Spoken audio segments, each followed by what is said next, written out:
Hello friends, आज चाहिँ मेरो छोरो 3 घण्टा भइसक्यो सुतेको, उठ्दै उठ्दैन। म नि यसलाई सुताउँदा सुताउँदा आफू नै निदाइछु। त्यति नै बेला फेरि जमुना झ्यालदेखि फुपू फुपू भन्न थालिसिन्।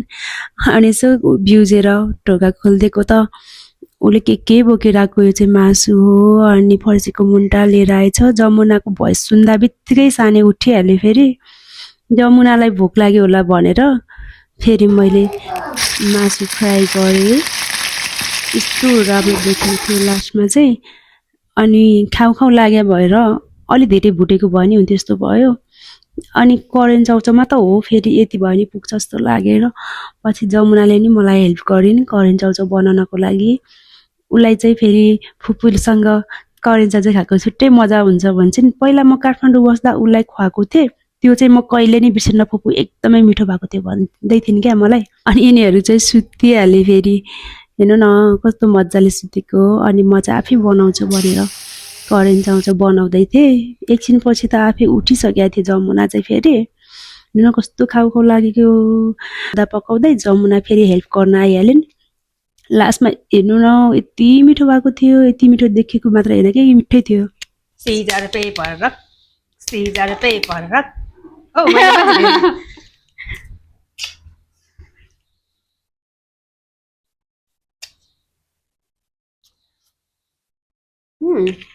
Scissor, paper, rock. Scissor, paper, rock. आओ मुटे आओ, हामी आयौँ। मुटु लोट्यो। सीजर पेपर रख। किन खायो?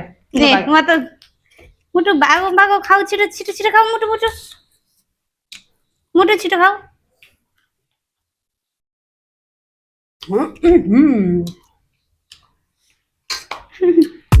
जमुनाले चाहिँ करेन्ट च्यालेन्ज खेल्दाखेरि फुपू मेरो पालोमा त म त करेन्ट मात्रै खान्छु, मासु त मैले घरमा खाँदा खाँदा वाक्क भएको छु भन्थ्यो होइन। पछि त एउटा पिस खाएर त पल्केछ फुपू, ए म कस्तो मिठो रहेछ म त खान्छु ल भनेको थियो। ओके भने मैले पनि, मेरो तारिफ गरेको म त फुरुङ्गै। जमुना चाहिँ घरको जेठीबाटी छोरी पनि भइन्। फेरि सानैदेखि एकदमै कुरा बुझ्ने अनि घरको काममा हेल्प पनि गर्ने कि। अनि त्यसैले पनि घरका मान्छेहरूले सबैजनाले एकदमै राम्रो मान्नुहुन्छ उसलाई चाहिँ। फेरि घरकाले तारिफ गरेपछि हामी त बाहिर बस्ने मान्छे, यसै पनि हामी राम्रो मानिहाल्छौँ। फेरि ऊ एकदम शान्त स्वभावको छ, तर पनि फुपूहरू पाएपछि त बाबा ऊ पनि गर्छ अलिअलि।